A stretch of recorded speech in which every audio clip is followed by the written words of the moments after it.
बिस्मिल्लाहिर्रहमानिर्रहीम, अस्सलाम वालेकुम, गुड मॉर्निंग, वेलकम टू सुनो पाकिस्तान। मैं हूं आपका होस्ट अजीम राना, मेरे साथ मौजूद हैं और मैं हूं शहरबानो आवान। उम्मीद है आप सब ठीक होंगे, खैरियत से होंगे। और बहुत से लोग तो लाहौर में स्पेशली जो हमें देख रहे हैं वो इस वक्त छुट्टी एंजॉय कर रहे होंगे, क्योंकि ये छुट्टी जो है वो सैटरडे संडे से पहले की छुट्टी है, तो इसकी ज़्यादा खुशी होती होगी। लॉन्ग वीकेंड आ गया इस बार। Long weekend, yes. और ज़्यादातर तो मेरे ख्याल से बच्चे जो हैं वो बड़े खुश होंगे, और जो पढ़ाकू बच्चे हैं वो दुखी भी होंगे कि हमें छुट्टी हो गई है, तो ये सही नहीं है। तो छुट्टी का मकसद सिर्फ ये है कि आपको छुट्टी दी गई है कि स्मॉग से आपको बचाया जाए, और ये जो जिस तरह की तब्दीलियाँ आ रही हैं, मौसमियाती तब्दीली, इससे आप महफूज रहें। तो बेहतर यही है कि आज वैसे भी आम तातील है, क्योंकि आज इकबाल डे है आज, बिल्कुल। तो उसके लिए इसी हवाले से आज पब्लिक हॉलीडे अनाउंस की गई है, और आज आप सब लोग भी अपने अपने घरों में जहाँ पर मौजूद हैं अल्लामा इकबाल की तालीमात को पढ़ें, अल्लामा इकबाल को याद करें। हम भी कोशिश करेंगे कि आज के स्पेशल एपिसोड में जितना हो सके उस हवाले से बेहतरीन जो इकबालियात से मुतल्लिक पैगामात हैं वो अपने नाज़रीन तक पहुँचाएँ, अल्लामा मोहम्मद इकबाल को ट्रिब्यूट दें। उस हवाले से मुकम्मल कोशिश जारी रहेगी। लेकिन उससे पहले छोटी सी बात हम ये करना चाहते हैं, जो मेयर शहरबानो अभी जब प्रोग्राम के लिए ऑन एयर आने वाले थे तो उससे पहले यही डिस्कशन चल रही थी, जो कि आजकल हर जगह ही हो रही है, वो हो रही है मौसम की, स्मॉग की बात हो रही है। और इसी वजह से हुकूमत पाकिस्तान, बल्कि पंजाब हुकूमत की जानिब से बिलखुसूस जो है वो छुट्टियाँ अनाउंस की गई, और ये छुट्टियाँ देने का मकसद यही था जो है कि आप घरों में बैठें और बाहर एंजॉय करने ना निकले। हमारे यहाँ पे चूंकि ट्रेंड ये होता है कि जब छुट्टी होती है तो पेरेंट्स ही बच्चों को लेके बाहर घूमने फिरने निकल जाते हैं, एंजॉय करने जाते हैं, कोई ट्रिप करने जाते हैं, या फिर बाहर निकलते हैं। थोड़ा वक्त ज़्यादा है हमारे पास, तो जो है ब्रेकफास्ट करने के बाद हम लोग बाहर निकल जाते हैं। तो ऐसा नहीं है, आपको छुट्टी दी गई इसलिए कि आप लोग घरों में बैठें, और ये वाज़ेह तौर पर कहा गया है कि अपना ख्याल रखें और घर में बैठें, और बगैर ज़रूरत वैसे शहरबानो आपने चीज़ नोटिस की है, मैं तो ये नोटिस कर रहा हूँ कि रोज़ाना दिन ब दिन जो है स्मॉग में इजाफा ही होता जा रहा है। सुबह सवेरे जब आप दफ्तर आ रहे होते हैं वो तो आपको बिल्कुल महसूस होता है कि कितनी स्मेल है। इवन स्मेल गाड़ी है। के शीशे बंद होते हैं, उसके बावजूद एक स्पेसिफिक वबाई स्मेल है जो अमराज दिमाग में जो आती है वो जाती है। जन्म ले रहे हैं, गले खराब हो रहे हैं, फ्लू हो रहा है, खांसी, और बहुत बुरी ज़्यादा सिचुएशन लोगों है। को जो है ना चेस्ट इन्फेक्शन हो रहा है, थ्रोट इन्फेक्शन हो रहा है। ये सिर्फ और सिर्फ जो है ये स्मॉग की वजह से है। तो अब ये है कि कहा यह जा रहा है कि जब तक बारिश नहीं होगी ये सिलसिला इससे बढ़ सकता है, कम नहीं हो सकता।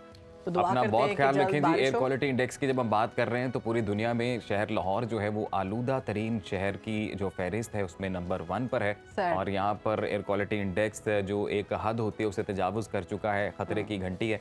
तो आप लोग बाहर निकलने से गुरेज करें, निकलना बहुत ज़रूरी है तो बहुत ही ज़्यादा एहतियात करें, मास्क पहने, और अपना जो चेहरा है वो वक्फे के बाद वॉश करते रहें, धोते रहें, हाथों अपनी को आंखों मुंह के को साथ ना बचाएं। टच करें। कोशिश करें कि नाक मुंह के साथ अपने हाथों को टच मत करें, क्योंकि हाथ जो है हमारे अमूमी तौर पर कभी यहाँ पे यूज़ हो रहे हैं, कभी वहाँ यूज़ हो रहे हैं, या मैं बैठ रही हूँ तो मैं यहाँ पे हाथ रख रही हूँ। तो ये चीज़ें भी इस चीज़ में आती हैं और मैटर करती हैं। हाइजीन का खास ख्याल रखने, अपने बच्चों का खास तौर पर ख्याल रखें। अगर बच्चे आप घर से बाहर लेकर जा रहे हैं किसी वजह से भी, तो मास्क उनको ज़रूर पहनाएं, क्योंकि जो एयर क्वालिटी इंडेक्स है उसकी रिपोर्ट सबने देख ही ली है, और उसी वजह से जो है ये एक शहरबानो आज इकबाल डे है, और मैं कह रहा हूँ कि बाकायदा ज़रा प्रोग्राम को आप आगाज़ करें, प्रोग्राम का आगे लेके चलें प्रोग्राम को। ठीक है, आज इकबाल डे है तो आगाज़ करते हैं। तो इकबाल के शेर से आगाज़ करते हैं। Please please. वो एक सजदा जिसे तू गिरा समझता है, वो एक सजदा जिसे तू गिरा समझता है, 1000 सजदों से देता है आदमी को निजात। वाह वाह वाह वाह। आज शायर मशरिक, कानूनदान, सियासतदान और तहरीक पाकिस्तान की अहम तरीन शख्सियत डॉक्टर अल्लामा मोहम्मद इकबाल की 146वीं सालगिरह मनाई जा रही है। किसे खबर थी कि 9 नवंबर 1877 को सियालकोट में पैदा होने वाला ये बच्चा एक दिन उम्मत मुस्लिमा की सोच का महवर बनकर सामने आएगा। उम्र के इब्तदाई हिस्से में ही इकबाल को ऐसा माहौल मुयस्सर आया कि कम उम्री में ही उनकी तख्लीकी सलाहतें उभर कर सामने आना शुरू हो गई थी।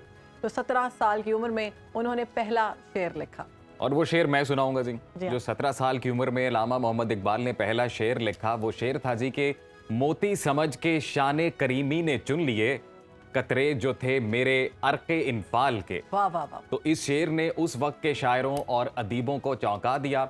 इसमें कोई शक नहीं कि हर इंसान की तख्लीक का कोई ना कोई मकसद होता है, मगर अल्लामा इकबाल जैसे अजीम इंसान की तख्लीक का मकसद भी यकीनन अजीम ही था। उस दौर में जब बड़े सगीर गुलामी की जंजीरों में जकड़ा हुआ था, उम्मत मुस्लिमा गफलत की गहरी नींद में थी, इकबाल की शायरी आज़ादी का तराना बनकर गूंजी। वो चाहते थे कि मुसलमान ईमान की तस्वीर बन जाएं, कुरान की तफसीर बन जाएं, और उनका जज्बा नाराए तकबीर बनकर पूरी दुनिया में सुनाई दे। اقبال نے اپنی شاعری سے نہ صرف مردہ دلوں کو حیات نو کا نغمہ سنایا بلکہ غلامی کے اندھیروں میں بھٹکنے والوں کو آزادی کی راہ دکھائی۔ تو شاعر مشرق علامہ اقبال کو فلسطین کے مسلمانوں سے گہری ہمدردی تھی۔ انہوں نے ضرب کلیم میں ایک نظم شام و فلسطین کے عنوان سے لکھی۔ اس نظم اقبال فرماتے ہیں، ہے خاک کے فلسطین پر یہودی کا اگر حق، ہسپانیہ پر حق نہیں کیوں اہل عرب کا۔ اور اگرچہ علامہ اقبال یہ جانتے تھے کہ اسرائیل کے قیام سے ایک دہائی پہلے ہی انتقال کر گئے تھے، مگر وہ مشرق وسطیٰ میں ہونے والی پیش رفت کو قریب سے دیکھ رہے تھے۔ مغربی ممالک فلسطین میں یہودیوں کو زمینیں دینے پر تلے ہوئے تھے اور ان تمام وعدوں کو پامال کر رہے تھے جو انہوں نے مذاکرات کے دوران کیے تھے۔ ان کا کہنا تھا کہ میری نگاہ میں فلسطین کا مسئلہ سراسر اور کلیتاً مسلمانوں کا مسئلہ ہے۔ فلسطین کو یہودیوں کا قومی وطن بنانے کی تجویز تو محض ایک بہانہ ہے، اصلیت یہ ہے کہ مسلمانوں کی اس مقدس اور مذہبی سرزمین پر برطانیہ اپنا مستقل ٹھکانہ پیدا کر رہا ہے۔ اور علامہ اقبال کی سوچ کے پیچھے پہلی جنگ عظیم اور لیگ آف جو نیشنز کے قیام کے بعد مسلمانوں کے ساتھ رکھا جانے والا ناروا رویہ، امت مسلمہ کی خاموشی تھی۔ دشمنان اسلام نے جب بھی مسلمانوں پر حملہ کیا، امت مسلمہ کے حکمران جو تھے ان کی طرف سے صرف لفظی مزاحمت ہی سامنے آئی، ہم نے کچھ اور ہوتے ہوئے نہیں دیکھا۔ بالکل جی، اور یہ جانتے ہوئے بھی کہ اسرائیل حرمین شریفین پر قبضہ کرنا چاہتا ہے، آج بھی امت مسلمہ اسرائیلی مظالم پر بیانات دینے تک ہی محدود ہے۔ علامہ اقبال رحمۃ اللہ علیہ نے فلسطین کے عربوں سے مخاطب ہو کر ایک بڑی خوبصورت نظم لکھی تھی۔ انہوں نے کہا تھا کہ زمانہ اب بھی نہیں جس کے سوز سے فارغ، میں جانتا ہوں وہ آتش تیرے وجود میں ہے، تیری دوا نہ جنیوا میں ہے نہ لندن میں، فرنگ کی رگے جاں پنجائے یہود میں ہے، سنا ہے میں نے غلامی سے امتوں کی نجات، خودی کی پرورش و لذت نمود میں ہے۔ یہ اسرائیل اور فلسطین کا جو مسئلہ ہے، اور بالخصوص فلسطینیوں پر، ان کے مسلمانوں پر اسرائیل کی جانب سے جو مظالم ڈھائے جا رہے تھے،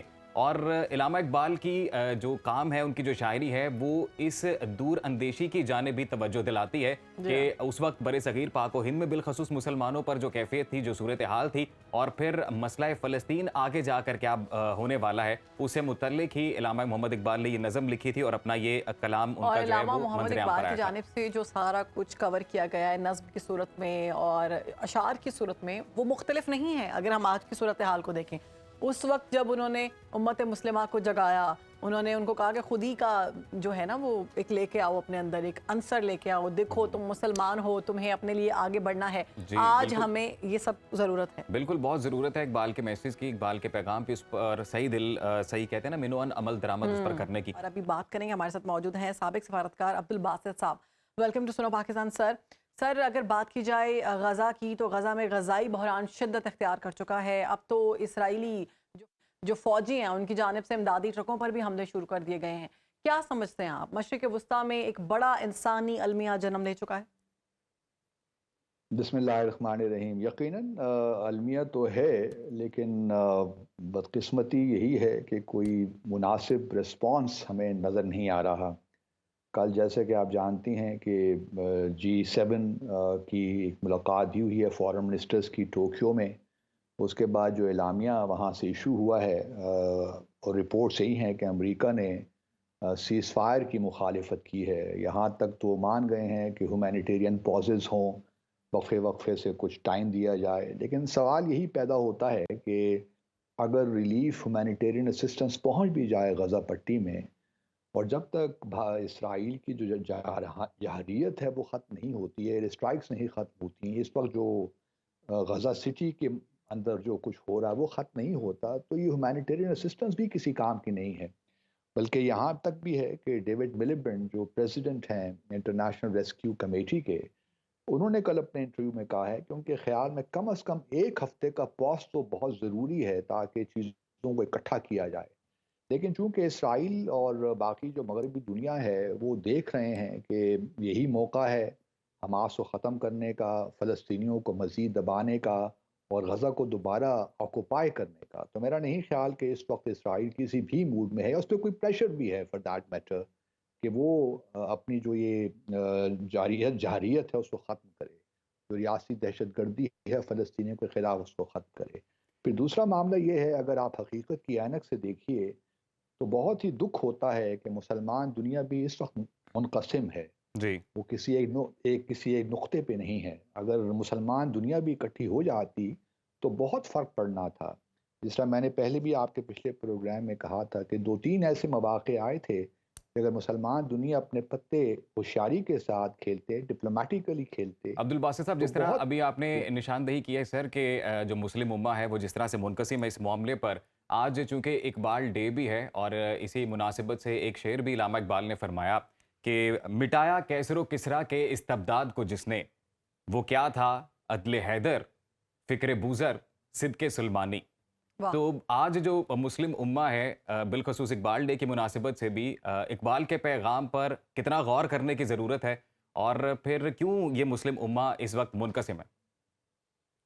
دیکھیے مسلم دنیا کی آپ کہہ لیجئے جہاں بہت سی اور تفریق ہے، مسلم دنیا میں بہت سی وجوہات ہیں، لیکن میں ذاتی طور پہ سمجھتا ہوں، اور ممکن ہے کہ آپ مجھ سے اتفاق نہ بھی کریں، لیکن یہ ہے کہ ایران کے ریولوشن کے بعد 1979 کے بعد اور افغانستان میں سوویت یونین کے حملے کے بعد ہم نے دیکھا کہ مسلمان دنیا بہت ڈیوائڈ ہوئی، اور اس میں ہماری ابھی بھی اگر آپ دیکھیے تو جو ویسٹ ایشیا میں، مڈل ایسٹ میں جو اثر و رسوخ آپ کو نظر آتا ہے، خاص طور پہ جو فریڈم فائٹرز ہیں، چاہے حماس میں ہوں یا حزب اللہ میں، لیبنان میں آپ کو ملیں، یا اسلامک جہاد، ایران کا بڑا انفلوئنس ہے۔ جی اور ہوں، بدقسمتی یہ ہے کہ جو خلیجی ممالک ہیں وہ اسرائیل سے زیادہ ایران کو اپنا دشمن سمجھتے ہیں۔ تو یہ ایک بہت بڑا، میں سمجھتا ہوں، ایک گیپ ہے پرسیپشنز کا یا انٹرسٹ کا، اور جب تک یہ ایران اور خلیجی دنیا مابین ان کے تعلقات میں ایک لحاظ سے کوئی باہمی اعتماد پیدا نہیں ہوگا، میں نہیں سمجھتا کہ مسلم دنیا کسی ایک نقطے پہ، تقریریں تو ہو سکتی ہیں، ریزولوشنز ہی پاس ہو سکتی ہیں، OIC ہر سال کونسل آف کا اجلاس ہوتا ہے، وہاں بڑی اسٹرانگ قراردادیں پاس ہوتی ہیں، لیکن ایکشن کا وقت آتا ہے تو وہاں پہ ہمیں لگتا ہے کہ کوئی معاملات صحیح نہیں جا عبد رہے۔ الباسط صاحب، تو میرا مسلم دنیا جی کا جو موقف ہے وہ تو یقیناً آپ نے واضح کیا ہے۔ یہ جاننا چاہوں گا سر کہ امریکن جو صدر ہیں، جو اس وقت اسرائیل کے جو ٹاپ براس ہے، وہ یہ مان چکے ہیں کہ اس وقت واحد جو ملک ہے وہ ایک امریکہ ہی ہے، ہوں، جس کا جو انفلوئنس ہے وہ اس پر ہو سکتا ہے، جو لیوریج حاصل کر سکتا ہے ساری صورتحال سے، اور جو اسرائیل کو روک سکتا ہے اس تمام مظالم سے۔ امریکہ کی جانب جب ہم دیکھتے ہیں تو اس کا رویہ بھی دوہرا نظر آ رہا ہے، دوہرا معیار ہے۔ ایک جانب تو سیز فائر کی کوششیں کرتے دکھائی دے رہے ہیں، لیکن دوسری جانب بحری بیڑے بھی بھیج رہے ہیں، سب میرینز بھی بھیج رہے ہیں۔ تو یہ دوہرا معیار کس طرح سے دیکھتے ہیں آپ اس ساری صورتحال کو؟ دیکھیے، بین الاقوامی تعلقات میں یہ دوہرے معیارات تو ہمیشہ سے ہی رہے ہیں۔ اگر ہم یہ سمجھتے ہیں کہ کوئی بین الاقوامی قانون کی کوئی حیثیت ہے تو میں نہیں سمجھتا، ہم اپنے آپ کو دھوکہ ہی دیتے ہیں۔ آپ فلسطین سے لے کر کشمیر تک دیکھ لیجئے، کتنی قراردادیں آئیں، کتنے انٹرنیشنل لاز، بین الاقوامی قوانین بنے ہوئے ہیں، لیکن ان کی کوئی اہمیت نہیں ہے۔ اصل چیز قومی مفادات ہیں، اور قومی مفادات جب آ جاتے ہیں، اور اس وقت قومی مفاد امریکہ ہو، ویسٹرن دنیا ہو، یا even to a certain extent, اگر میں کہوں گا کہ کچھ مسلم ممالک بھی ہوں، ان کا انٹرسٹ یہی ہے کہ فلسطین سے کسی طریقے سے حماس کا انفلوئنس ختم کیا جائے۔ اور ابھی بھی آپ دیکھیں گے کہ جب یہ قبضہ ہو جائے گا نارتھ غزہ میں، غزہ سٹی میں، تو پھر اسرائیل جو ہیں وہ اپنا ایک میکنزم بنائیں گے جس میں شاید وہ فلسطینی اتھارٹی کو بھی شامل کریں، یا پھر ہوں، ایک لحاظ سے وہ اپنا جو آکوپیشن ہے اس کو دوبارہ وہاں مضبوط کر رہے ہیں۔ اور پھر جو 2 اسٹیٹ سولوشن جی 1993 کے بعد اوسلو ایکارڈ سے آیا تھا، اس سے بالکل۔ بھی وہ دور ہٹیں گے۔ تو جی۔ ایک لحاظ سے فلسطین کا مسئلے کو بہت، میں سمجھتا ہوں کہ کہیں نہ کہیں ہماری اپنی کوتاہیاں، مسلمان دنیا کی غفلت اور ان کے اپنے قومی مفادات کی وجہ سے میں جی نہیں سمجھ پا رہا، نہیں دیکھ پا رہا کہ کس طرح یہ فلسطین کا مسئلہ اتنی جلدی ختم ہونے جا رہا عبد ہے۔ الباسط صاحب، اسرائیلی جارحیت کی بات کی جائے تو وہ سب اس سے واقف ہیں، دنیا بھر کی سفارتی سرگرمیاں جاری ہیں، عرب ملکوں نے بھی آپس میں رابطے شروع کر دیے ہیں۔ امریکہ کی بات کی جائے تو وہ بھی ایران کے ساتھ بالواسطہ رابطہ کر ہی رہا ہے۔ تو اب 12 نومبر کو OIC کا اجلاس ہونے جا رہا ہے، کیا لگتا ہے آپ کو یہ جو انٹرنیشنل ڈپلومیسی ہے یہ ثمر آور ہوگی؟ کچھ میرا نہیں خیال جی۔ OIC دیکھیے، طرح میں نے پہلے عرض کیا، OIC ریزولوشنز پاس کر لے گی، وہ یہی کہے گی سیز فائر کریں، اپنی فوجیں ہٹائیں، ہیومینیٹیرین اسسٹنس پہنچنے دیں، लेकिन इतनी तबाही फैल गई है। देखिए ना, 11,000 लोग इस वक्त शहीद हो चुके हैं। इसराइल एक बाकायदा, उसकी जो मैडनेस है उसमें एक मेथड है, और वो बच्चों को और औरतों को डेलिबरेटली टारगेट कर रहा है ताकि जो नस्ल कुशी है वो कंप्लीट हो, और आगे 20-30 साल तक किसी तंजीम को या फ़लस्तीनियों को मौका ही ना मिले कि वो उठ खड़े हों जी हाँ। इसराइल की ऑक्यूपेशन के खिलाफ। तो एक लॉन्ग टर्म प्लानिंग के तहत हो रहा है। मेरा सिर्फ ये है, अगर OIC इतना भी कर ले जी। कि अपने सफारती ताल्लुकात ही ख़त्म कर दे, जो तिजारती ताल्लुकात इसराइल के साथ हैं, जिन जिन मुल्कों के हैं, उनको ख़त्म वो कर दें, तो इस तरह बहुत प्रेशर बिल्ड होगा। लेकिन अब्दुल अभी तक बासित साहब, हमने यही वो भी मेरा नहीं किया। सवाल है। आप इस सारी सूरत हाल को किस नज़र से देखते हैं कि साउथ अमेरिकन कंट्रीज़ हैं, उनकी जानिब से तो सफारती ताल्लुकात ख़त्म किए गए हैं, लेकिन दूसरी जानिब जो मिडल ईस्ट के कंट्रीज़ हैं, बिलखसूस उम्मत मुस्लिमा जहाँ पर इस वक्त खड़ी है, उस हवाले से हम कोई ऐसी पेशरफ नहीं देखते। तो आपको क्या लगता है कि अगर जितने इस्लामी ममालिक हैं वो सिर्फ अपने सिफारती ताल्लुकात ही ख़त्म कर दें, तो भी इसराइल पर अच्छा खासा प्रेशर बिल्ट होगा, मामलात बेहतर हो सकते हैं? बिल्कुल हो सकते हैं हम, लेकिन हमने वो प्रेशर बिल्ड ही नहीं करना चाहा ना। हम्म। हमारे अंदर चूंकि अपने कौमी मफादात हैं, कुछ ममालिक ये चाहते हैं कि हमास का खात्मा हो, इस्लामिक जिहाद का खात्मा हो, हिजबुल्लाह का खात्मा हो, क्योंकि हुँ। उनको ईरान का इन्फ्लुएंस एक आंख नहीं भाता इस वेस्ट एशिया इस इलाके में। तो वो तो चाहते हैं कि ख़त्म हो। तो ये जो मुख्तलिफ हमारे कौमी मफादात हैं, वो आड़े आ रहे हैं, और मैं नहीं समझता कि OIC 12 नवंबर को जब उसका इजलास होगा तो वो करारदादों के अलावा कुछ भी कह सकेगा। अमली इकदामात क्या लेने हैं, उस पे कोई बात नहीं कर रहा। ये तो हम भी सब बातें कर रहे हैं, असिस्टेंस पहुंच जाए, ये हो जाए, लेकिन असिस्टेंस पहुंचने का फ़ायदा क्या है, मुझे कोई ये बता दे। वो ठीक है, 40-50 ट्रक कभी भी आ रहे हैं, लेकिन एक तरह से बमबारी हो रही है, इंफ्रास्ट्रक्चर तबाह हो रहा है, हॉस्पिटल्स पे बमबारी हो रही है, लोग शहीद हो रहे हैं। तो ये मामलात आगे बढ़ नहीं सकते जब तक सीज़ फायर ना हो, और इसराइल इस वक्त सीज़ फायर के मूड में नहीं है, जब तक कि वो नॉर्थ गज़ा में पूरी तरीके से कंट्रोल नहीं कर सकता। और जो 22 लाख लोग पहले ये 50 किलोमीटर लंबी पट्टी में रहते थे, अब वो सिकुड़ के 20 किलोमीटर तक आ जाएंगे। तो आप अंदाज़ा लगा सकते हैं कितना डेंसली अब्दुल बासित साहब, पॉपुलेटेड एरिया ये हुआ। आखिर में मैं पूछना चाहूँगी कि सारी सूरत हाल जो है ये बहुत बदतरीन है, जो नस्ल कुशी की जा रही है फ़लस्तीनियों के बच्चों की, मुसलमानों के बच्चों की, तो इंटरनेशनल कम्युनिटी जो है उसका क्या किरदार होना चाहिए? किरदार तो बड़ा वाज़ेह है कि देखिए, तुम जिनेवा कन्वेंशंस हो या इंटरनेशनल लॉ हो या इंटरनेशनल ह्यूमैनिटेरियन लॉ हो, इसराइल उसकी सख्त सख्त तरीन खिलाफ वर्जी कर रहा है। और हमें ये भी जानना चाहिए कि कोई इंटर स्टेट वॉर नहीं हो रही है। एक तरफ इसराइल जिसने ऑक्युपाई कर रखा है फ़लस्तीनी ज़मीनों को या फ़लस्तीनी लोगों को, फ़लस्तीनी लोग अपनी आज़ादी की जंग लड़ रहे हैं। तो इसमें बहरहाल एक इंटरनेशनल ह्यूमैनिटेरियन लॉ इन्वोक होता है, और उसको नज़र सामने रखना चाहिए। लेकिन फिर भी मैं वही बात करूँगा कि इंटरनेशनल कवानीन तो इवॉल्व होते हैं, सदियाँ लगती हैं, दिहाइयाँ लग जाती हैं। लेकिन जब अब एक्चुअल वक्त आता है, जब रियल रियल पॉलिटिक आती है, नेशनल इंटरेस्ट आते हैं, लॉन्ग टर्म आइडियोलॉजिकल इंटरेस्ट आते हैं, इस सारे केस में तो सिर्फ जी, नेशनल बिल्कुल अब्दुल इंटरेस्ट बासित नहीं साहब, है। दुरुस्त निशानदेही किया आपने कि इंटरनेशनल इंटरेस्ट होते हैं, कोई भी परमानेंट दुश्मन या दोस्त नहीं होते हैं जब हम इंटरनेशनल रिलेशंस की बात करते हैं, बल्कि सिर्फ अपने नेशनल इंटरेस्ट को देखा जाता है। बहुत शुक्रिया, आपने सुनो पाकिस्तान को वक्त दिया और मसला फ़लस्तीन की जो सूरत हाल है उस पर अपना तज्ज़िया पेश किया। आप नाज़रीन कहीं मत जाइएगा, मज़ीद दिलचस्प और इन्फॉर्मेटिव स्टोरीज़ हमारे पास हैं जो प्रोग्राम का हिस्सा बनेंगी, वो आप तक पहुँचाएँगे, तो देखते रहिए। सुनो पाकिस्तान।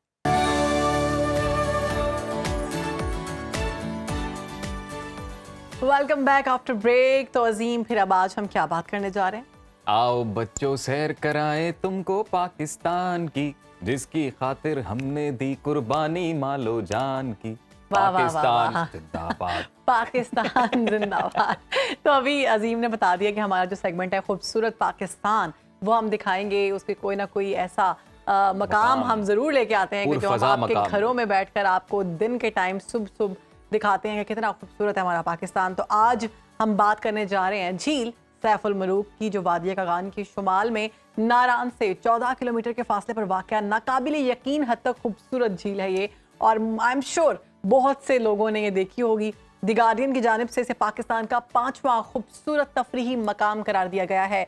मल्लिका पर्वत के ऊंचे और बर्फ से ढके पहाड़ों की आगोश में वाक़या नीले शफाफ पानी की ये झील अपनी खूबसूरती की वजह से पाकिस्तानी और गैर मुल्की सयाहों के दिलों में एक नुमाया मकाम रखती है। यहाँ ट्राउट मछलियों की कसीर तादाद पाई जाती है।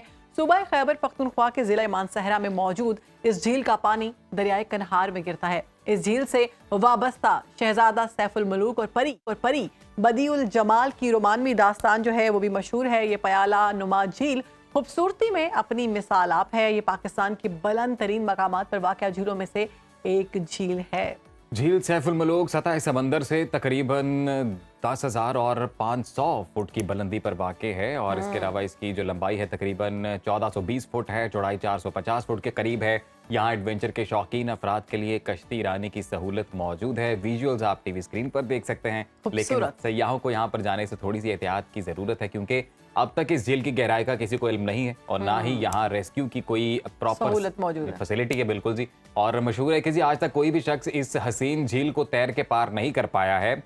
उसे तैर कर पार करने की कोशिश में कई माहिर तैराक अपनी जान गंवा चुके हैं। इस झील का बर्फीला पानी तैराकों का जिस्म सुन कर देता है, जिसके बायस वो अपने बदन को हरकत देने से कासिर हो जाते हैं। और इस खूबसूरत तफरीही मकाम पर घुड़सवारी की अलबत्ता जो सहूलत है वो मौजूद है, जिससे मकामी अफराद का रोजगार भी चलता है। ये झील इतनी खूबसूरत है कि इसके बारे में मशहूर है कि यहाँ अब भी परियां उतरती हैं। और मैं वैसे एक बार यहाँ जा चुका हूँ और मैं एक परी की तलाश में ही था। मेरी पूरी कोशिश थी कि वहां पर कोई परी उतरे और मैं देख पाऊं। लेकिन वो आपके नसीब में नहीं थी। आपने देखी कभी परी वहां पे? नहीं, वहां पे तो मैंने परी नहीं देखी। अच्छा, कहीं और देखी परी आपने? मैंने कहीं पे भी परी नहीं देखी। कह दे आप कह सकती हैं। ये परी शीशा देखती हूँ तो मुझे परी की फील आती है। बस मैंने पता कहते थे डराओ मेरी परी बेटी, या फिर स्कूल में मेरी दोस्तें कहती थी तुम तो परी हो जैसी। तो ये मैंने बहुत ज्यादा कर दिया। वैसे अजीम, आपको किसी ने कभी जिन्नों से तो नहीं मिलवाया? नहीं जी, मुझे तो अभी तक मेरी मुलाकात नहीं हो पाई। और वैसे क्योंकि बड़ा पुरफजा मकाम है यहाँ पे और भी बड़े खूबसूरत की इंतहा है। नीला पानी जो है, आप जब मैं गई थी तो मुझे याद है कि वहाँ पे हल्की हल्की जो है ना बर्फबारी हुई थी। अच्छा। लेकिन जो वहाँ के घोड़े पर बैठ के गई थी, आपने हाइक किया? मैं तो जब जीप पे बैठ गई। अच्छा। और जीप वाले ने इतनी रैश ड्राइव की कि मैं तो कलमा पढ़ के और पता नहीं कितनी दुआएं पे या अल्लाह अगर घोड़े पे बैठती तो एक दफा आ गई हूँ, उसके बाद नहीं आऊंगी। इससे कहीं आहिस्ता चला है। वैसे इसी से आगे एक और झील भी, आंसू झील। हाँ, आंसू झील वो भी देखिए फेमस है जी, बिल्कुल देखिए। और लेकिन जब मैं वहाँ पर हम अपने नाज़रीन को भी दिखाएंगे तो किसी दिन वो जो है ना वो सारा कुछ वर्थ इट था। मतलब इतना खूबसूरत था कि जिसकी हद नहीं है। और वो नीला पानी, और ऐसे महसूस होता था कि जैसे वो शीशा है, जो बर्फ की हल्की सी जो थी ना वो लेयर बन जाती है उसके ऊपर। बिल्कुल बहुत खूबसूरत वहाँ की तस्वीरें। और वहाँ जाकर एक यार वैसे ये इतनी बुलंदी पर है तो अब जब इसके आगे आंसू झील के लिए हम जाएंगे तो फिर ऑब्वियसली उसके लिए भी आपको ना अच्छी खासी वॉक करनी, ट्रैक करना पड़ता है। यहाँ पे आपको घोड़े पे सवार होकर जाना पड़ता है अगर आप ज्यादा नहीं चल पाते। और ये बताया जाता है कि रात में जो है ना शहजादा जो सैफ थे वहाँ जो बैठ के बंदा कहानियां सुनाता है, जो आपको झील में थोड़ा सा, पहले तो ऐसे था कि आपको कश्ती के अंदर बिठा कर ना झील का पूरा सैर करवाई जाती थी। अब एक अरसे से जब से 2-3 हादसात हुए हैं तो ये वाला काम उन्होंने खत्म कर दिया। लेकिन जब मैं गई थी तो वो आपको कश्ती में बिठा के बाकायदा स्टोरी सुनाते थे कि झील शहजादा सैफुल मलूक था, उसको प्यार हो गया परी से, और वो परी जो है वो आती थी रात को मिलने। और उसी की मुनासिबत से झील का नाम झील सैफुल मलूक रखा गया। और परी जो है, और हमारे बचपन में मुझे याद पड़ता है, एग्जैक्ट एज याद नहीं है, लेकिन हमारा जो निसाब था स्कूल का उसमें एक उर्दू की किताब हुआ करती थी जिसमें बाकायदा तौर पर ये कहानी शामिल थी, झील सैफुल मलूक, और उसमें भी परियों का ही जिक्र था। मेरे ख्याल से लोग मोस्टली जो लोग हैं ना वो परियां देखने जाते हैं, लेकिन मुझे नहीं लगता इसमें कोई हकीकत है। आई डोंट नो, कहने वालों ने कहानियां सुना दी, अब पता नहीं। देखिए जी, मेरा ये मानना है कि आप जिस चीज पर यकीन रखते हैं वो चीज इवेंचुअली हो जाती है। तो वो तमाम मर्द हजरात जो परियां देखने वहां जाना चाहते हैं, आप इस उम्मीद पर कायम रहे, आप टूर करें, वहां पर यकीनन कोई ना कोई परी नजर आ जाए। तो मर्द हजरात अपने घरों में देखें, उनको अपनी बहनों की सूरत में, अपनी बीवी की सूरत में, अपनी मदर की सूरत में बड़ी परियां नजर आएंगी। तो जी हम मजीद इंटरेस्टिंग स्टोरीज भी आपके साथ शेयर करेंगे। आप कहीं मत जाइएगा, देखते रहिए सुनो पाकिस्तान।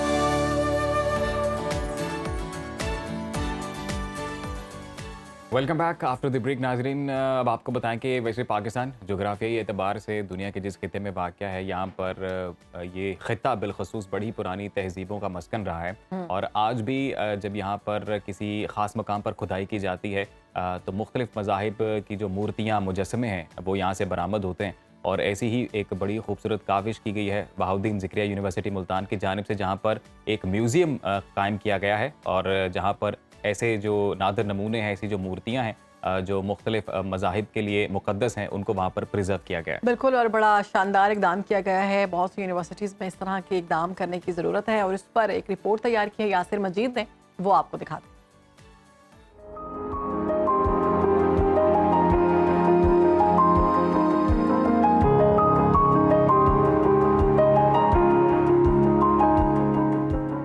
हजारों साल कदीम शहर मुल्तान में बुद्ध मत और जैन मत के आसार पाए गए, जिनका सबूत बहाउद्दीन ज़करिया यूनिवर्सिटी में रखी ये 5000 साल पुरानी मूर्तियां हैं। सराइकी एरिया स्टडी सेंटर में जो ये म्यूज़ियम बनाया गया है वो हमारे पूरे सराइकी वसेब की नुमाइंदगी कर रहा है। यहाँ पर मौजूद बर्तन, जेवरात जो कि चांदी के भी हैं, हड्डियों के भी हैं, हाथी के दांत के भी बने हुए हैं, और यहाँ का लिबास, जूते वगैरह बहुत सारी चीज़ें हैं जो कि हमें हड़प्पा और मोहनजोदड़ो की खुदाई के दौरान मिली थी। और इनके अलावा जो सबसे अहम बात है ना, वो है यहाँ की मूर्तियाँ जो कि आपके सामने इधर रखी हुई हैं। ये 5000 साल पुरानी मूर्ति हैं जो कि हम इसलिए हमने यहाँ पे रखी है, जो यहाँ पर कोई विजिटर आए या कि यहाँ के स्टूडेंट आए उनको पता चले कि पिछले दौर में जो लोग थे उनका मज़हब कौन सा था, उनके कौन से मज़हब से ताल्लुक़ था। संगे मरमर से तराशे ये तारीखी मुजस्मे 1980 में किले की खुदाई के दौरान हनीफ नामी तारीखदान ने दरियाफ्त किए थे, जिन्हें बाद में सराइकी डिपार्टमेंट को बतौर तोहफा दिया गया। तारीखदानों ने तस्दीक की है कि एक मूर्ति जैन मत के 13वें महावीर की है, जबकि दूसरी मूर्ति के बारे में इम्कान है कि ये बुद्ध मत की है, लेकिन अभी तस्दीक नहीं हो सकी। ये मूर्ति पहले तो हमें जो है वो इतना बहुत बड़ा कीमती अनमोल तोहफा जो है वो इब्न हनीफ साहब के फैमिली ने जो है वो दिया, और इसकी अहमियत का अंदाज़ा इस बात से लगाया जा सकता है कि जैन मत के 13वें महावीर की जो है वो ये मूर्ति है। और जैन मत जो है वो किसी ज़माने में मुल्तान का जो है वो बहुत बड़ा एज ए मज़हब रहा है। इस वक्त तो जो है वो पार्टीशन के बाद तमाम तर फैमिलीज़ हिंदुस्तान चली गई हैं, और ये 13वें महावीर की मूर्ति, इसको बाकायदा वहाँ से लोग देखने आते हैं, ज़ियारत करने आते हैं। मूर्तियों के हवाले से मैं आपको बताना चाहूँगा कि ये जो हमारे म्यूज़ियम में मौजूद हैं ये हज़ारों साल पहले की हैं, ठीक है। ये इनकी अगर हम तारीख़ देखें तो ये तकरीबन 5000 साल पहले की कब्ल मसीह ज़माने की हैं। इनकी तारीख़ मोहनजोदड़ो, गंवेरी वाला जो कि बहावलपुर में है, और हड़प्पा उसकी तारीख़ से मिलती हैं। इनकी जो तारीख़ है उस दौर की है, ठीक है। ये हमें मुल्तान में खुदाई के दौरान मिली, और वो फिर जो है ना हमने यहाँ पे सराइकी एरिया स्टडी सेंटर में अपने म्यूज़ियम में रखी हैं, ताकि हमारे जो स्टूडेंट्स हैं हम उनको इनकी मूर्तियों के बारे में बता सकें, इनकी तारीख़ के बारे में बता सकें, ताकि वो अपने तहज़ीब से, अपने सकाफ़त से फ़ेमिलियर हों। दोनों खूबसूरत मुजस्मे तारीख के तलबा के लिए नादिर तोहफ़ा हैं। जी, बड़ी ही खूबसूरत रिपोर्ट तैयार की है यासिर मजीद साहब ने, और यकीनन पाकिस्तान टूरिज़म के लिए बड़ी कमाल जगह है इस हवाले से भी, क्योंकि यहाँ पर बड़ी पुरानी जो तहजीबें हैं उनके जो आसार हैं वो आज भी मौजूद हैं। कीमती इस तरह की मूर्तियाँ, कीमती असासे हमारे पास मौजूद हैं, उनको प्रिजर्व किया गया है। और ये एक बड़ी खूबसूरत काविश बहाउद्दीन ज़करिया यूनिवर्सिटी की जानिब से 5000 साल पुरानी मूर्तियाँ यहाँ पर इन्होंने प्रिजर्व की हैं, तो यकीनन ये एक अच्छी काविश है। और इसी तरह से अगर हम जाते हैं जी बहावलपुर वाली साइड पर इस्लामिया यूनिवर्सिटी में हाकड़ा गैलरी, और वहाँ पर भी ऐसी ही एक काविश की गई है। वहाँ पर भी इस तरह से जो पुरानी क्या कहते हैं हिस्टोरिकल पर्सपेक्टिव से इंपॉर्टेंट चीज़ें हैं उनको प्रिजर्व किया गया है। वैसे आपने लाहौर म्यूज़ियम देखा? लाहौर म्यूज़ियम देखा, उसके अलावा लॉक विरसा टाइप चीज़ें देखी हैं। वहाँ पर जाकर भी आपको बड़ी डिफरेंट चीज़ें आपको मिलती हैं, डिफरेंट सकाफ़तों के बारे में आपको पता चलता है। आपको ये पता चलता है कि कुछ सालों पहले लोग किस तरह के लिबास को ज़ेबतन करते थे, किस तरह के लिबास पहनते थे, किस तरह के जूते पहनते थे, कौन सी ज़बान बोलते थे, और उनका मज़हब कौन सा था, वो किस मज़हब को फॉलो करते थे। हमारे यहाँ वैसे ये ट्रेंड इतना आम नहीं है जितना हम लोग डेवलप्ड कंट्रीज़ में देखते हैं, कि जहाँ पर बाकायदा तौर पर बहुत आलीशान किस्म के बड़े बड़े म्यूजियम बनाए गए हैं और बड़े महंगे टिकट्स रखे जाते हैं। हैरत दंग रह जाती है म्यूजियम देखकर, लोग जाकर ऑल ओवर वर्ल्ड की चीज़ें आई थिंक वहाँ पर दिखाई जाती हैं। सिर्फ ये नहीं होता कि वो सिर्फ अपनी चीज़ें दिखाते हैं, अपनी सकाफत को नहीं, वो तमाम चीज़ों को कवर करते हैं। लेकिन ये ट्रेंड यहाँ भी बनना चाहिए, यहाँ भी इस जो है इल्म को फ़रोग़ देना चाहिए कि आप अपनी हिस्ट्री से मोहब्बत करें और आप म्यूजियम्स में जाएं, वहाँ पर जाकर आप इन चीज़ों को देखें। किया गया बहाउद्दीन ज़करिया यूनिवर्सिटी की जानिब से। इस तरह तमाम यूनिवर्सिटीज़ को इनिशिएटिव लेना होगा, इस तरह के म्यूजियम बनाने होंगे जो कि बहुत ज़रूरी हैं बच्चों के लिए। तो अभी वापस आएंगे जी ब्रेक के बाद, आप देखते रहिए सुनो पाकिस्तान।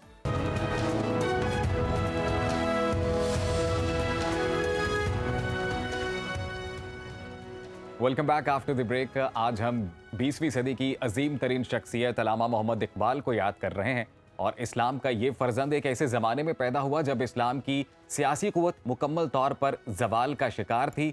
दुश्मनों की योरिशें मुसलमानों के हौसले पस्त कर चुकी थीं और कोई नहीं जानता था जो उनके खून को ज़िंदगी की रगों में हरकत देता। तो ऐसे में इकबाल ने अपनी शायरी से उम्मत मुस्लिमा को बेदार करने की कोशिश की। इकबाल का फ़िक्री पैगाम ही बरे सग़ीर के मुसलमानों में बेदारी की लहर पैदा करने का बुनियादी सबब बना। आपने मुसलमानों के ज़हनी और फ़िक्री जमूद को अपनी शायरी से झंझोड़ डाला और गफलत की नींद सोई कौम को बेदार किया। आज अल्लामा इकबाल रहमतुल्लाह अलैह पर बात करने के लिए हमारे साथ दो अहम और बड़ी शख्सियात मौजूद हैं। पहली शख्सियत डॉक्टर पीर सैयद तारिक शरीफजादा, आलमी शोहरत याफ्ता पाकिस्तानी स्कॉलर हैं। अमेरिका से प्रोजेक्ट मैनेजमेंट में डॉक्टरेट और अल अज़हर यूनिवर्सिटी मिस्र से सीरतुन नबी सल्लल्लाहु अलैहि वसल्लम में PhD कर चुके हैं। डॉक्टर साहब पाकिस्तान के पहले मजहबी स्कॉलर हैं जो 100 से ज़ायद ममालिक में सीरत, इस्लामोफोबिया, बैनुल मज़ाहब हम आहंगी, तसव्वुफ़ और इकबालियात के मौज़ूआत पर सैकड़ों आलमी कॉन्फ्रेंसेस, सेमिनार्स और TV प्रोग्राम्स में पाकिस्तान की नुमाइंदगी कर चुके हैं। उनकी तबलीग से अब तक 4100 से ज़ायद गैर मुस्लिम दायरे इस्लाम में दाखिल हो चुके हैं और उनकी निगरानी में दुनिया भर की मुख्तलिफ जामियात से 439 तलबा एमफिल और PhD मुकम्मल कर चुके हैं। जी हाँ, तो डॉक्टर साहब मुतादिद आलमी इदारों की बुनियाद रख चुके हैं और अब पाकिस्तान में सीरत यूनिवर्सिटी के क़याम के लिए काम कर रहे हैं। अब बढ़ेंगे दूसरी शख्सियत की जानिब, वो हैं प्रोफेसर डॉक्टर अशफाक अहमद विर्क साहब, जो कि किसी तारुफ के मोहताज नहीं। उनका ये मशहूर कता है, कहीं रेशम कहीं अतलस कहीं खुशबू रख दूं, ये तमन्ना है तेरी याद को हर सू रख दूं, ये तबस्सुम ये तकल्लुम ये नफासत ये अदा, जी में आता है तेरा नाम मैं उर्दू रख दूं। आप उस्ताद, मज़ाह निगार, शायर और मुहक्किक हैं। पंजाब यूनिवर्सिटी से उर्दू में डॉक्टरेट की डिग्री हासिल की।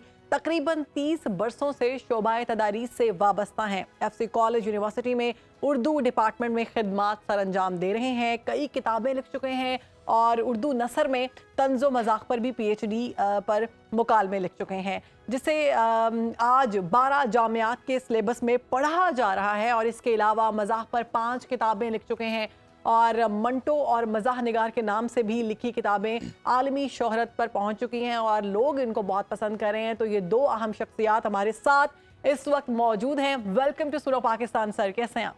अल्हम्दुलिल्लाह, बहुत शुक्रिया। क्योंकि आज इकबाल डे है तो हम बात करेंगे कि अल्लामा इकबाल की ज़िंदगी के बारे में। तो आप दोनों ने बहुत ज़्यादा मुतालिया किया है, तो कैसा पाया इकबाल? जी बिस्मिल्लाहिर्रहमानिर्रहीम, बहुत शुक्रिया आपके तारफ़ का। इकबाल देखिए जी, कौमों के पास से जो असासे होते हैं ना, बल्कि इकबाल के बारे में कहा जा सकता है कि ऐसी शख्सियात पैदा नहीं होती, ऐसी शख्सियात किसी कौमों को अतिया की जाती। क्या बात। तो इकबाल जो है वो हमारी कौम को अतिया किया गया और मैं समझता हूँ कि ये जो पाकिस्तान का ख्वाब देखना ना, ये इकबाल का एक ख्वाब है। वाह। जिसकी ताबीर के लिए हमें कायदे आज़म मिल गए और हमने पाकिस्तान बना लिया। अभी इकबाल के दर्जनों सैकड़ों ख्वाब जो हैं वो अधूरे पड़े हुए। बिल्कुल। वो उसके लिए कोई मोहम्मद अली जिन्ना चाहिए, क्या उसके लिए कोई आला ज़रफ़ इंसान चाहिए, उसके लिए एक बड़े विजन वाला जो है वो लीडर हमें चाहिए। इकबाल का ख्वाब तो ये भी है कि वो एक उम्मत मुसलमान को एक कौम और एक मिल्लत बना दे। इकबाल का ख्वाब तो ये भी है कि वो कहते हैं कि कहीं यूँ तो सैयद भी हो, मिर्ज़ा भी हो, अफ़गान भी हो, तुम सभी कुछ हो बताओ तो मुसलमान भी हो। तो इकबाल का ख्वाब तो वो तो इस कौम के साथ, मैं कहता हूँ कि इतना बड़ा लीडर, इतना बड़ा शायर। अलमिया ये है कि जो चीज़ हमारे कौमी दायरे में आ जाती है ना, उसके साथ हम, मंटो ने एक जगह पे लिखा था कि अलमिया ये है कि बाज़ शख्सियात के साथ हम रहमतुल्लाह, जैसे ही वो फौत होते हैं उनको हम रहमतुल्लाह अलैह की खूंटी पे लटका देते हैं और फिर उनको भूल जाते हैं। इकबाल के साथ भी मुझे जो शिकवा है वो ये है कि इकबाल को शोहरत तो हमने बहुत दी और इस शोहरत की इकबाल को ज़रूरत ही नहीं, लेकिन पढ़ा नहीं। इकबाल की तफ़हीम नहीं कर सके। इकबाल के शायरी में जो पैगाम है, जो जिससे पूरी दुनिया फ़ायदा उठा रही है, हम उससे फ़ायदा नहीं उठा सकते। डॉक्टर अशफाक साहब, यही मेरा सवाल है, डॉक्टर तारिक साहब के सामने मैं रखूंगा। डॉक्टर साहब आप ये कहिएगा, जैसे डॉक्टर अशफाक साहब ने अभी तवज्जो दिलाई है जानिब, आजकल के दौर में हम अल्लामा इकबाल की जो तालीमात हैं उनसे कितना फ़ायदा उठा रहे हैं और आजकल के ही दौर में बिलखसूस इकबालियात को पढ़ना कितना ज़रूरी है?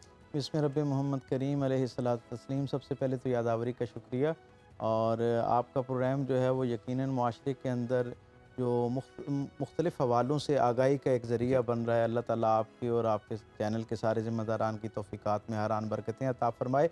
आज का उन्वान भी बड़ा ज़िंदगी से करीब है और मैं समझता हूँ कि बतौर पाकिस्तानी कौम के एक फ़र्द के आज का दिन हमारे लिए बड़ा मुबारक दिन है कि ये वो दिन जिस दिन اللہ رب العزت نے بر صغیر پاک و ہند کے مسلمانوں کے لیے نہ صرف بلکہ پوری امت مسلمہ کے لیے ایک ایسا بیدار ذہن اور بیدار بخت انسان ہمیں عطا کیا، اسے دنیا میں بھیجا جس کی فکر سے اٹھنے والی روشنی جو ہے وہ نہ صرف اپنے زمانے کے لوگوں کے لیے بہت اہم تھی اور ان کے لیے ہدایت کا ذریعہ تھی، بلکہ آئندہ آنے والے کئی زمانوں تک وہ روشنی جو ہے وہ کافی ہے اگر اس سے حقیقی معنوں میں جو ہے وہ استفادہ کیا جائے۔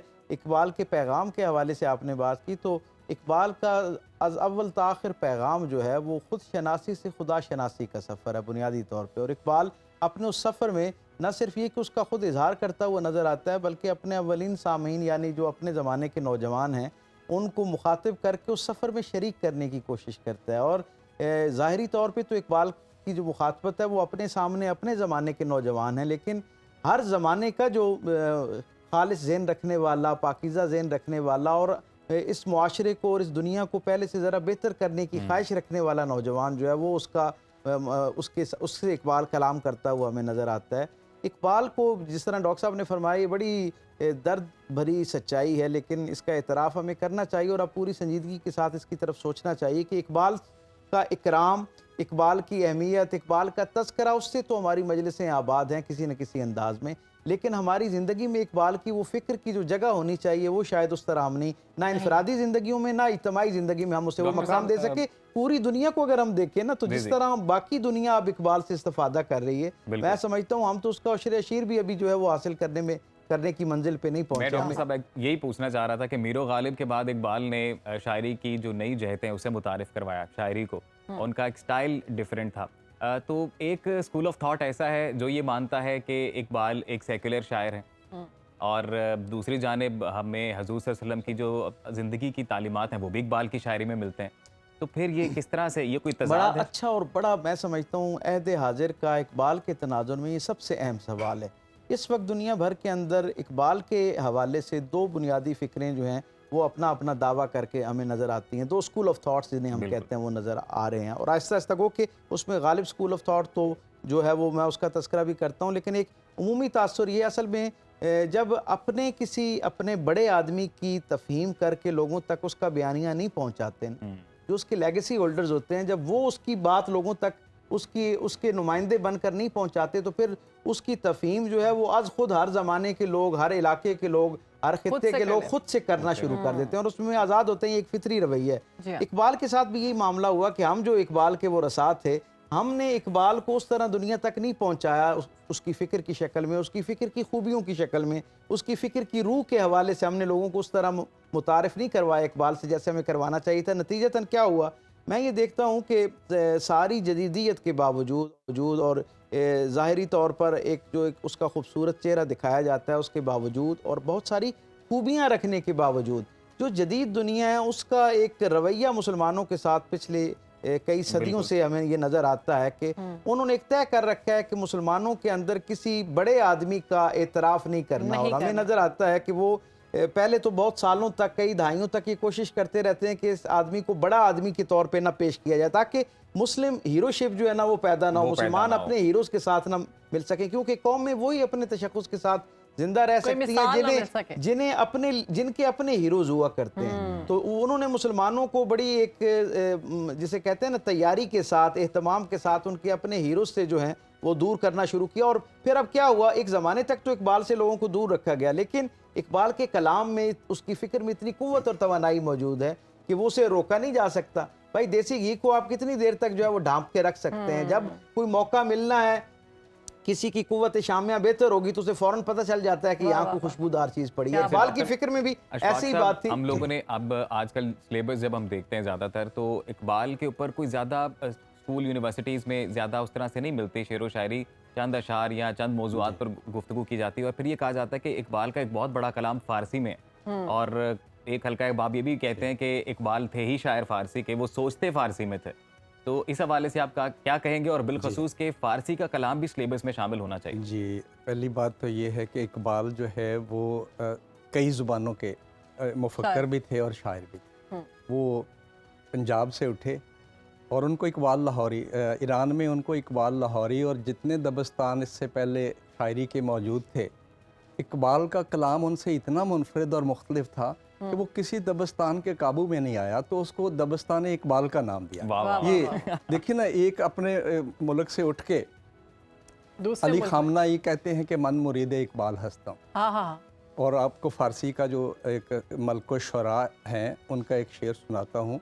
वो कहते हैं कि अगरचे मर्द बमीरद बेगर्दिश महो साल, अगरचे हर आदमी को मौत आती है वो मर जाता है, बिल्कुल। अगरचे मर्द बमीरद बेगर्दिश महो साल, ना मुर्दास्त व नमीरद मोहम्मद इकबाल। हाँ हाँ हाँ। लेकिन वो कहते हैं एक बंदा ऐसा है जो मौत से भी नहीं मरता। तो ये क्या बात है, और वो जहाँ इकबाल तक है। इसके सिलेबस की बात है, हमारा अलमिया ये है कि हमारा सिलेबस, मैंने एक जुमला कहीं पे लिखा था कि हमारे निसाब को रट्टा सट्टा खा गया और हमारी रिश्तेदारियों को वट्टा सट्टा खा गया। बहुत अच्छी बात लिखी आपने। हमने निसाब जो है वो रट्टे के, अब नंबरों की चूहा दौड़ है।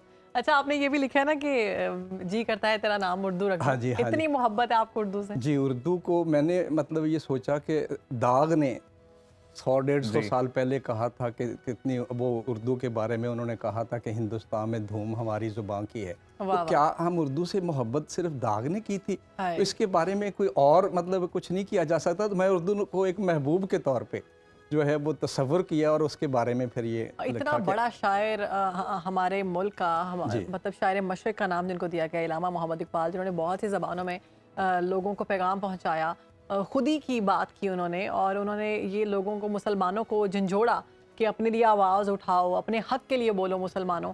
क्या समझते हैं जो सिचुएशन हम फ़लस्तीन की आज देख रहे हैं, क्या हमें इकबाल की ज़रूरत है? अब इकबाल तो नहीं आ सकते, लेकिन इकबाल के पैगामात तो हमारे पास मौजूद हैं।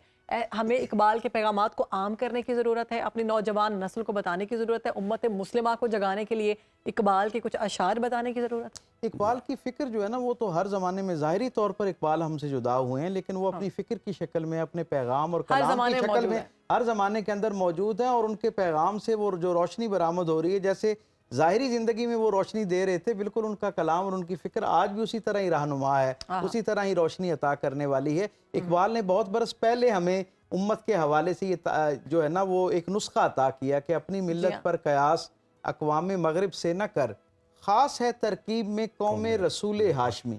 उसकी जो फ़िक्र है, जैसे अभी इब्तदाई तौर पे हम बात कर रहे थे कि सारी फ़िक्र का जो बुनियादी मंबा और मरकज़ है, वो ये समझते हैं कि रसूल रहमत सल्लल्लाहु अलैहि वसल्लम की ज़ात, कुरान और साहिब कुरान, ये दो बुनियादी ऐसे हवाले हैं इकबाल की फ़िक्र के कि आप ये देखें कि उनका सारा दर्द और सारे कलाम का हासिल ये है कि वो कहते हैं कि उम्मत जब रसूल रहमत सल्लल्लाहु अलैहि वसल्लम के साथ जुड़ना शुरू होती है तो उम्मत बनना शुरू होती है, और जब कोई शख्स रसूल अल्लाह सल्लल्लाहु अलैहि वसल्लम के उसवा के साथ आपकी ज़िंदगी और आपके पैगाम और उस पैगाम के अंदर मौजूद वो जो जामियत है, आफाकियत है, और उसके अंदर जो हुस्न खूबी मौजूद है, जब उससे जुड़ना शुरू हो जाता है तो वो अपने लिए भी, अपनी कौम के लिए भी और पूरी दुनिया के लिए खैर का जरिया बनना उम्मत शुरू हो मुस्लिमा जाता को है। जगाने के इकबाल लिए क्या फ़लस्तीन ज़रूरत के हवाले से और सारी महकूम कौमों के हवाले से ये जी। पैगाम देते हैं। इकबाल ने कहा ना अपने ज़माने में कि अगर उस्मानियों पे कोई गम टूटा तो क्या गम है कि खूने 100,000 अंजुम से होती है सहर पैदा, कि न जाने कितने हज़ारों की तादाद में सितारे अपनी जान कुर्बान करते हैं तो फिर सुबह का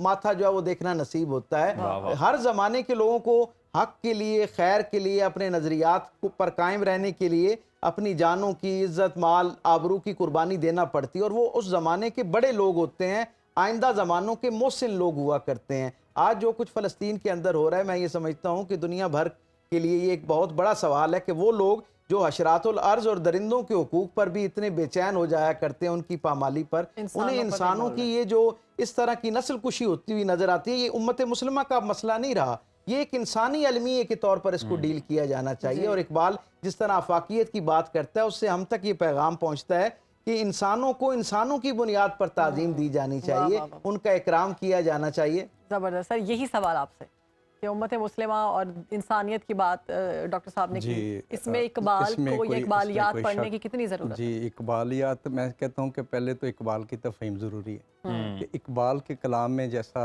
इन्होंने फरमाया कि फ़ारसी शायरी, मैं कहता हूँ जी बिल्कुल इब्तदा जहाँ से इकबाल से हमारा तारफ़ हुआ था ना, लब पे आती है दुआ बन के तमन्ना मेरी, उसके एक मिसरे को ले लें, ज़िंदगी शम्मा की सूरत हो खुदाया, इसको मोटो बना लें। मतलब है क्या ये कोई छोटा सा मिसरा है जिसको हमने बच्चों की दुआ में शामिल करके रख दिया है? इकबाल तो ایک آپ ماہر کو اس تعلیم دعا سے بھی معذرت کے ساتھ آپ تو اس دعا سے بھی نکال دیا اسکولوں گیا سے ہے۔ اور کالجوں اسکول سے سے اس نکل کو بھی گئی ہے نکال دعائیں۔ دیا گیا۔ اقبال جو ہے اس کی تو اتنی حیثیتیں ہیں، وہ انگریزی میں وہ آ ایک گئی ہیں۔ عاشق رسول تو ہے، وہ ایک ماہر تعلیم ہے۔ اس نے تعلیم کا جو شعور ہمیں دیا، وہ ایک ماہر نفسیات ہے۔ اس نے ہندوستان میں رہتے ہوئے ہندوؤں کی، انگریزوں کی نفسیات کو دیکھتے ہوئے پاکستان کا تصور پیش کیا۔ وہ ایک سوشالوجسٹ ہے۔ اس نے ہندوستان کے امت مسلمہ کے مسائل کو جس نظر سے دیکھا، وہ اپنی شاعری میں کتنی خوبصورتی سے اسے بیان کی۔ وہ ایک عاشق رسول ہے۔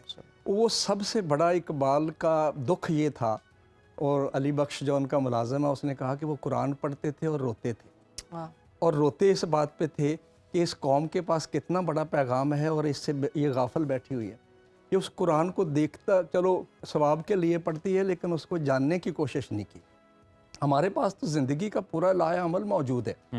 تو فلسطین تو اس کا ایک چھوٹا سا ٹکڑا ہے جس کے اوپر لا کے ہم نے ایک یہ مغرب کا یہ شروع سے ایجنڈا تھا کہ ایشیا اور مشرق کو کس طرح سے ہم نے کنٹرول کرنا۔ تو اقبال نے دیکھیے آج سے 100 سال پہلے، 125 سال پہلے اس چیز کو محسوس کر لیا تھا کہ یہ چوکیدار جو بٹھایا جا رہا ہے، یہ چوکیدار نہیں ہے، یہ ہمارے ہر کام میں مداخلت کرنے کے لیے، یہ امت مسلمہ کا مکو ٹھپنے کے لیے ان کو یہاں پہ لا کے بٹھایا گیا۔ وہ جو گریٹر اسرائیل کا ایجنڈا ہے اس کو لانے کے لیے، اور اقبال نے بہت پہلے اسرائیل کے قیام سے بھی، باقاعدہ قیام سے بھی پہلے ہمیں خبردار کر دیا گیا تھا کہ یہ جو تمہارے اوپر یہ بٹھایا جا رہا ہے ان کو، اس کے لیے مسلمانوں کو بیدار ہونا چاہیے۔ غیرت ہے بڑی چیز جہان تگ و دو میں، ہاں جی، پہناتی ہے درویش کو تاج سر دارا۔ تو ہمیں وہ مطلب ہے وہ غیرت جو ہے وہ مجموعی جو امت مسلمہ میں ہونی چاہیے تھی۔ آج ہم قرارداد مذمت پیش کرتے ہیں، آج پوری باقی دنیا کفر کے ساتھ کھڑی ہے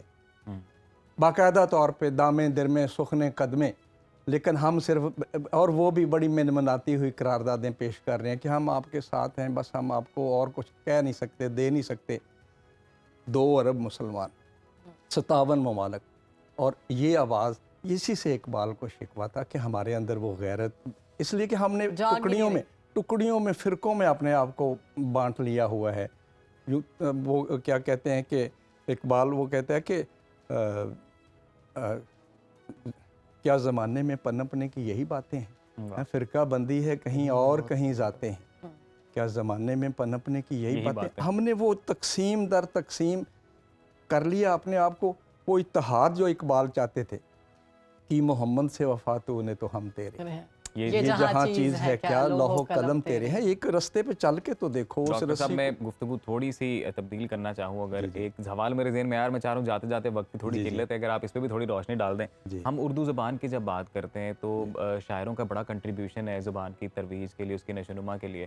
تو ہم دیکھتے ہیں کہ اقبال کی جو شاعری ہے وہ فلسفیانہ عروج پر تو ایک نظر آتی ہے، تو زبان و بیان کی ترویج اور ترقی کے لیے بھی اقبال نے کام جی اقبال، میں تو کہیں یہ بھی لکھا تھا کہ اگر ہم پوری اپنی نئی نسل کو اور کوئی علم بھی نہ پڑھائیں، صرف اقبال سلیقے سے پڑھا دیں تو بہت سارے علوم میں وہ ماہر ہو جائیں گے بچے۔ تو زبان تو بڑی دور کی بات ہے، ہمیں قرآن اس سے سمجھ آ جائے گا، ہمیں فلسفہ اس سے سمجھ آ جائے گا، ہمیں نفسیات سمجھ آ جائے گی۔ زبان تو بڑی معمولی سی بات ہے، اور المیہ یہ ہے کہ ہمیں جو نصاب پڑھایا جا رہا ہے وہ عملی طور پہ ہماری زندگی کی اس کو ضرورت ہی نہیں ہے، وہ نمبر لینے کی ایک دوڑ ہے۔ ہاں جی، نمبروں کی دوڑ میں ہم لگ گئے ہیں، اور صحیح معنوں میں جو سبق سیکھنا چاہیے اقبال کے کلام سے، اس میں ہم بہت پیچھے رہ گئے ہیں۔ ڈاکٹر اشفاق صاحب، بہت شکریہ سر، آپ نے وقت نکالا اور آج کے اس اہم دن پر آپ نے سنو پاکستان کو وقت دیا۔ آئی ایم شیور آپ کی باتوں نے کو ویلیو ایڈ کی اور ہمارے ناظرین نے انجوائے کیا ہوگا آپ کی گفتگو کو۔ تو ہم یہاں پر بریک شامل کریں گے جی، آپ نے کہیں نہیں جانا، بریک کے بعد ذیشان عارف ہمارے ساتھ ہوں گے اور ہم اقبال کے کلمات بھی سنیں گے۔ جی بالکل، تو شاید بانو بریک لے لیں، ابھی وقت ایک بریک کا، حاضر ہوں گے، آپ نے کہیں جانا نہیں، دیکھتے رہیے سنو پاکستان۔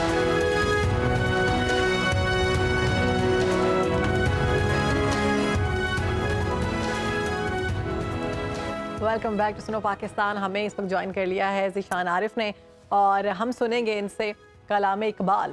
بہت خوبصورت آواز ہے۔ ویلکم ٹو سنو پاکستان۔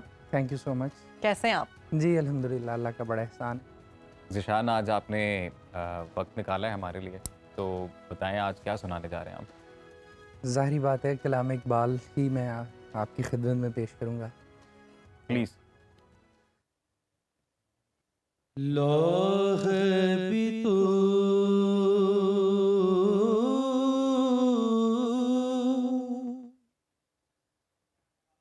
قلم بھی تو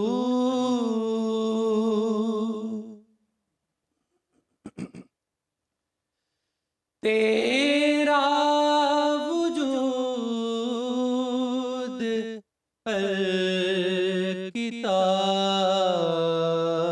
الکتاب گنبد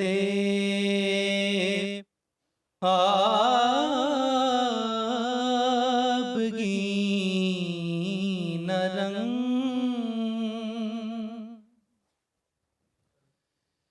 تیرے محیط میں حباب لوح بھی تو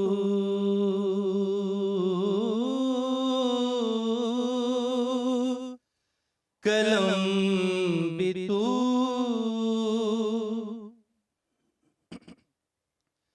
تیرا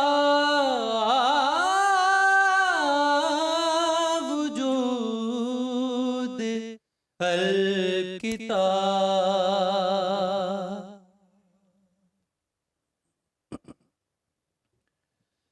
شوق تیرا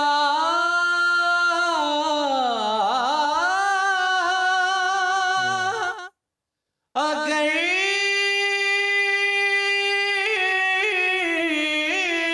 نہ ہو میری نماز کا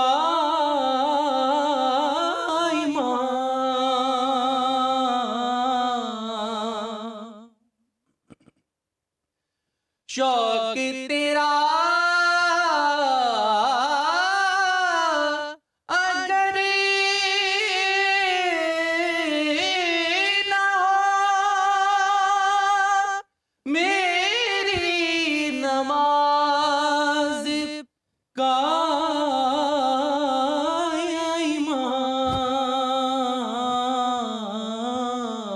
امام میرا قیام بھی حجاب میرا سجود بھی حجاب میرا قیام بھی حجاب میرا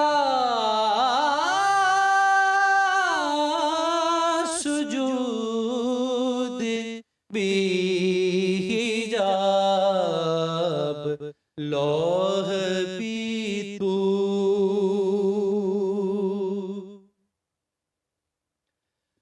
عالم آب و خاک میں تیرے ظہور سے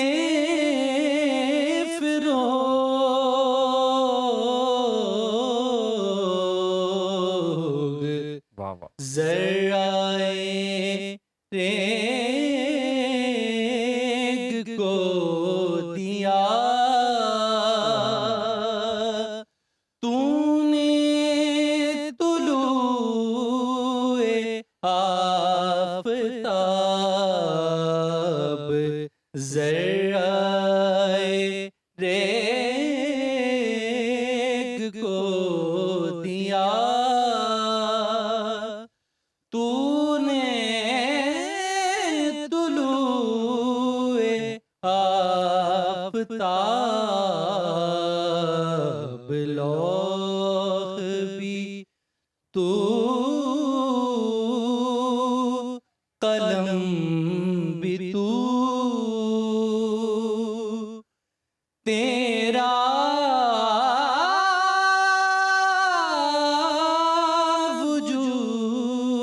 وجود الکتاب گنبد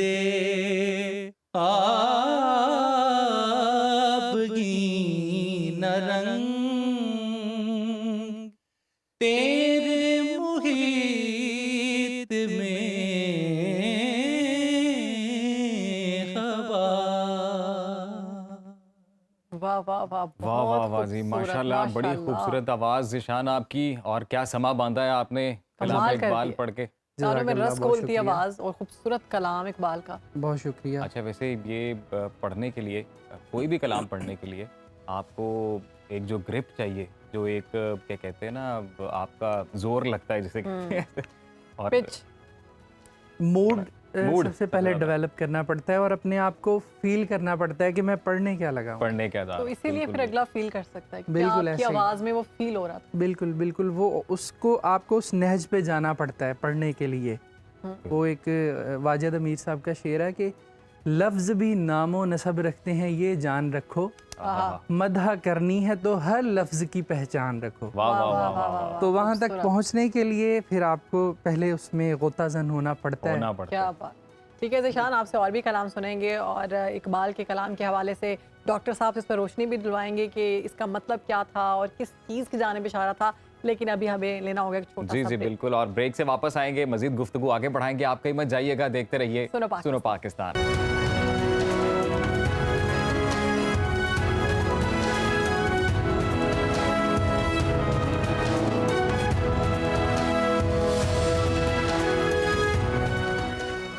welcome back after the break. Doctor साहब और ज़ीशान साहब हमारे साथ मौजूद हैं। इकबाल डे की मुनासिबत से इकबाल पर ही आज बात हो रही है। ब्रेक पर जाने से पहले ज़ीशान ने बड़ा खूबसूरत कलाम पढ़ा, इकबाल का कलाम था, और उसी से मुनासिबत से हम बात आगे बढ़ाना चाहते हैं। तो डॉक्टर साहब, बात ये हो रही थी कि अल्लामा इकबाल की शायरी में, उनके कलाम में हजूर सल्लल्लाहु अलैहि वसल्लम, मोहम्मद मुस्तफ़ा सल्लल्लाहु अलैहि वसल्लम से जो आशिकी है, जो उनकी अकीदत है, वो बड़ा झलकता है, वो वाज़े नज़र आता है, जो कि उन्हीं के दौर के बाकी जो शायर हैं उनमें उस तरह से नहीं है। तो इसकी बुनियादी क्या वजह है? और फिर ज़ीशान ने जो कलाम पढ़ा था उससे मुतल्लिक़ लो कोई भी बात तो करें। कलम भी तो। जी, आप ये देखें कि जो ज़ीशान ने अभी कलाम पढ़ा, ये भी इसमें बुनियादी जो मुखातबत है वो सरकार दो आलम सल्लल्लाहु अलैहि वसल्लम की पाकीज़ा बारगाह के साथ ही आपकी है। और न सिर्फ इस कलाम में बल्कि इकबाल का सारा कलाम ही बुनियादी तौर पे रसूलुल्लाह सल्लल्लाहु अलैहि वसल्लम की शख्सियत, आपके लाए हुए पैगाम के इर्द गिर्द घूमता हुआ हमें नज़र आता है। और ये क्या, ये बड़ा ही अच्छा सवाल आपने किया कि इसका सबब क्या है। आपके ज़माने के और भी लोग हैं और हुज़ूर से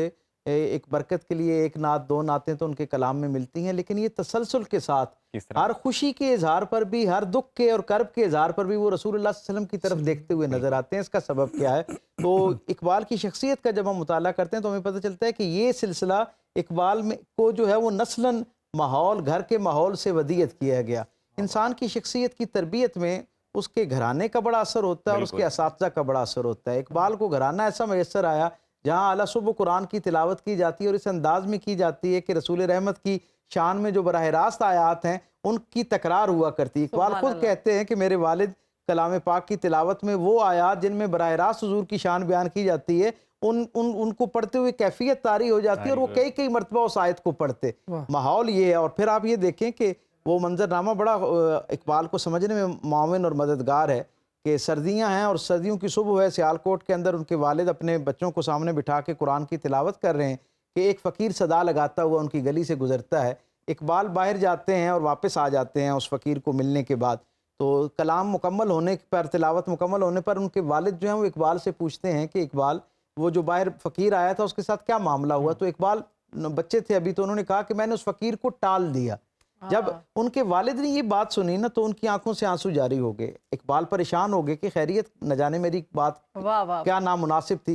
अब उनके वालिद का जवाब सुने उससे अंदाज़ा होता है कि घर का माहौल क्या था जहाँ से इकबाल को ये इश्क़ रसूल की नेमत मिली। उनके वालिद कहते हैं मैं इस खौफ से मेरी आंखों से आंसू निकल रहे हैं कि कल क़यामत के दिन अगर रसूल रहमत के सामने मैं पेश हूँ और मुझसे सवाल किया जाए कि हमने इकबाल जैसा एक जरखेज ज़ेन तुम्हारे सुपुर्द किया था तरबियत के लिए, तो इंसानों के साथ मामलात में तुमने मेरी सुन्नत के मुताबिक इसकी तरबियत क्यों नहीं की? इसने एक फ़कीर को कुछ अता करने की बजाय टालने पर क्यों जो है ना वो इन्हिसार किया? नतीजा क्या होता है इससे? इकबाल ये पैगाम लेते हैं और फिर उस सर्दियों की अलसुबह जो है वो सियालकोट की गलियों में इकबाल उस फ़कीर को ढूंढते हैं और जाके उसकी दिलजोई करते हैं। ये इकबाल का मंजरनामा।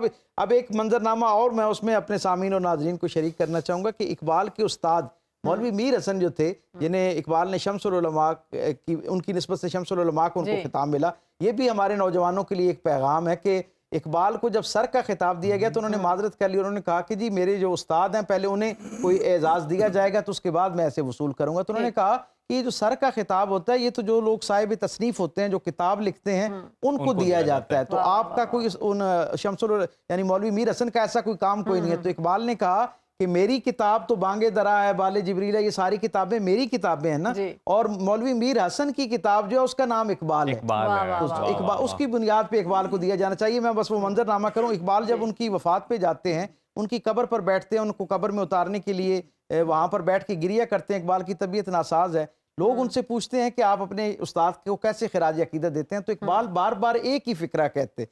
इकबाल कहते मैं इस शख्स का एहसान नहीं उतार सकता। क्यों?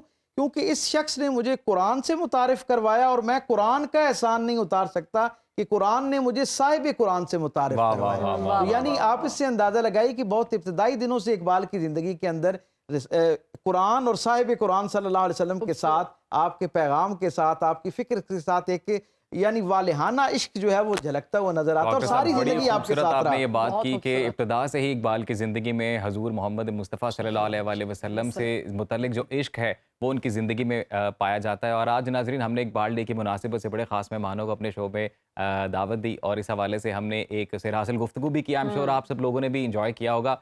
और फिर इकबाल का ही ये था कि इकबाल को और इकबालियात को याद रखें, उनके जो पैगामात थे उनसे कुछ सीखें और नौजवान नस्ल के लिए ख़ुसूसन उनको पढ़ाएं, उनको बताएं। और कोई भी अगर इकबाल की जो शेर है, नज़्म है, वो किस तरफ इशारा करती हैं ये आपको इस बारे में पता होना चाहिए। और तो इकबाल ने नौजवानों के लिए फरमाया कि मोहब्बत मुझे उन जवानों से है सितारों पे जो डालते हैं कमंद। वाह वाह वाह। मुझे और शहरवानों को आप इजाज़त दें इस प्रोग्राम से और जाते जाते ज़िशान से हम एक कलाम सुनेंगे।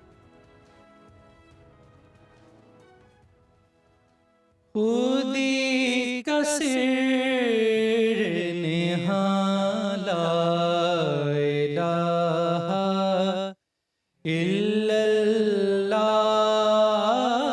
ला इलाहा इल्लल्लाह खुदी है तेरे फिसाला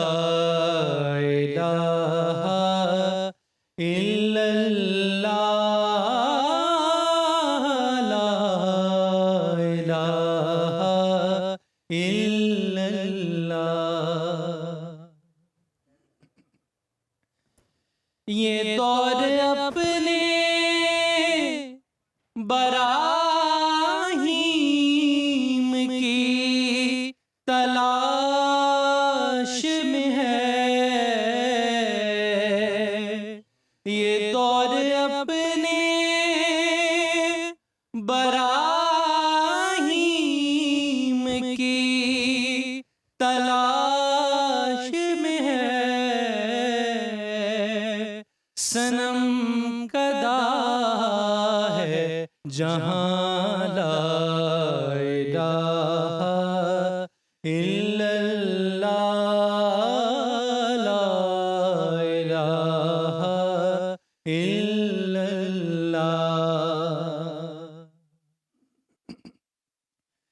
ये नगमा फसले गुलो का नहीं पाबंद, ये नगमा फसले गुलो लाला का नहीं पाबंद, बहार हो के। आप कहीं भी हो, वक्त कोई भी हो, बाखबर रहिए दुनिया के हालात व वाक़यात से। अभी सब्सक्राइब कीजिए सुनो न्यूज़ के YouTube चैनल को और क्लिक करें बेल आइकन को ताकि आप हमेशा बाखबर रह सकें।